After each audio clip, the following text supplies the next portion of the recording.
टूनी चिड़िया बहुत गरीब थी। टूनी चिड़िया का एक छोटा सा सब्जियों का खेत था। टूनी चिड़िया वे सब्जियां तोड़कर दूसरे जंगलों में बेचा करती थी। मम्मा, अब से मैं भी खेतों में काम करूंगा। हम दोनों मिलकर खेत को हरा भरा कर देंगे। चीकू चिड़े, ये तुम्हारे पढ़ाई करने की उम्र है। मैं खेत में काम कर लूंगी अकेले। फिर टूनी चिड़िया यह कहकर अपने खेत में चली जाती है। बस टूनी चिड़िया अपने पति की मौत के बाद अपने खेत में काम किया करती थी और सब्जियां तोड़कर जंगल के पक्षियों को बेचती थी। सब्जी ले लो, सब्जी ले लो, ताजी ताजी हरी भरी सब्जियां ले लो। पक्षियों, आओ और सब्जी ले लो। दोस्तों, आपकी फेवरेट सब्जी कौन सी है? कमेंट बॉक्स में जरूर बताएं। वहीं दूसरी तरफ कालू कौवा भी अपने खेत की सब्जियां तोड़कर दूसरे जंगलों में बेचा करता था। परंतु कालू कौवे की सब्जियां तो बहुत छोटी और बिल्कुल भी ताजा नहीं होती थी, इसलिए जंगल का कोई भी पक्षी कालू कौवे से सब्जियां नहीं खरीदता था। जब ये टूनी चिड़िया जंगल में सब्जियां नहीं बेचती थी तो जंगल के सारे पक्षी मुझसे ही सब्जियां खरीदते थे और मेरा कितना ज्यादा मुनाफा हो रहा था।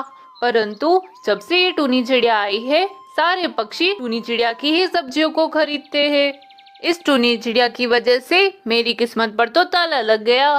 टूनी चिड़िया अपने फसल की दिन रात मेहनत करती है। इस कारण टूनी चिड़िया काफी ज्यादा बीमार हो गई थी और टूनी चिड़िया का बुखार तो उतरने का नाम ही नहीं ले रहा था। मम्मा, मैंने डॉक्टर को बुला दिया है। उनके आते ही देखना, आपका बुखार तो जल्दी से भाग जाएगा और आप पहले जैसी हो जाओगी। कुछ देर बाद डॉक्टर भी आ जाते हैं और वो टूनी चिड़िया को देखते हैं। टूनी चिड़िया, तुम्हारी तबीयत तो बहुत खराब हो गई है।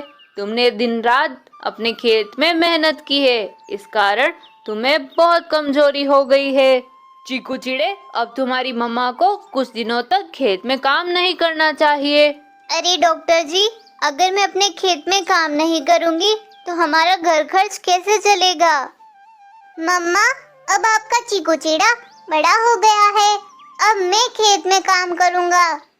बस अब चीकू चिड़ा ही अपने खेत का ख्याल रखता था और सब्जियां भी चीकू चिड़ा ही जंगलों में बेचता था। अब ये बात कालू कौवे को पता चल जाती है।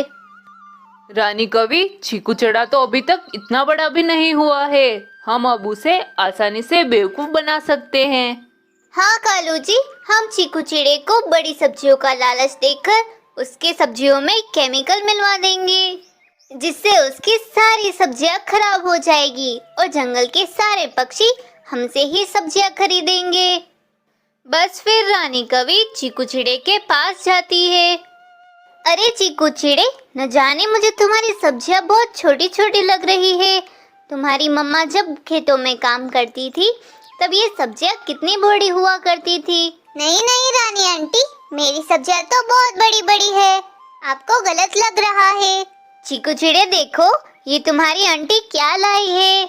ये दवाई तुम्हारी सब्जियों को बड़ी बड़ी और ताजा बना देगी। मैं भी अपने खेतों में यही दवाई लगाती हूँ, इसलिए मैं ये दवाई तुम्हारे लिए लेकर आई हूँ। और फिर रानी कवि वे केमिकल चीकू चिड़े को देकर वहाँ से चली जाती है।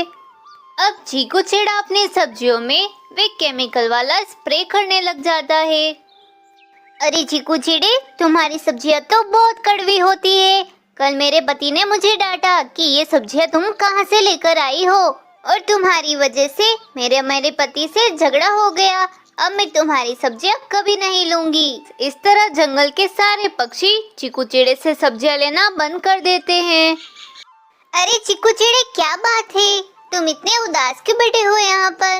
मम्मा, न जाने मेरी सब्जियां इतनी कड़वी क्यों हो गई है।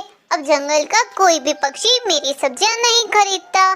चीकू चिड़े, सच सच बताओ, क्या तुमने सब्जियों में कोई केमिकल डाला है?